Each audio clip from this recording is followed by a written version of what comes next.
এই ভিডিওতে hamster combat এর জুলাই 30 তারিখের কম্বোটা কিভাবে সমাধান করবেন সেটাই দেখিয়ে দিব। প্রথমে আমরা মাইনে চলে আসবো। মাইনে সে পেয়ার টিমে খুঁজে দেখবো নতুন কার্ড যেটা আসছে সেটা পেয়ার টিমে আছে নাকি। আমার দেরি হওয়ার কারণ আমার খেয়াল থাকে না যে আপলোড করার জন্য, আপলোড দিব দিব বলে একদম টোটালি মনে থাকে না, তাই দেরি হয়ে গেছে। দেখেন মার্কেটসে ফ্যান টোকেন্স যেটা আছে, মার্কেটস আসবেন, ফ্যান টোকেন একদম প্রথমে আছে, এটা কিনবেন।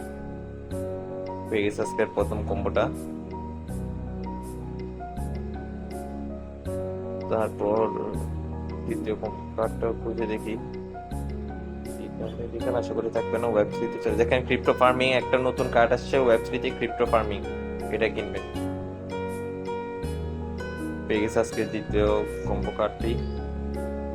বাট তৃতীয়টি স্পেশালের প্রথমে আমার কাছে প্রথমে আছে carry it's like it's hot, যেটা আছে এটা আমার কাছে একদম প্রথমে আছে স্পেশালে, এটা কিনবেন। পেয়ে গেছি আজকের 5 মিলিয়ন কয়েন, হয়ে গেছে আজকের কম্বো কার্ড সলভ। আপনারাও সবাই ভিডিও দিয়ে করেন, আজকেরটা মোটামুটি রেঞ্জে আছে, সবাই কিনতে পারবেন।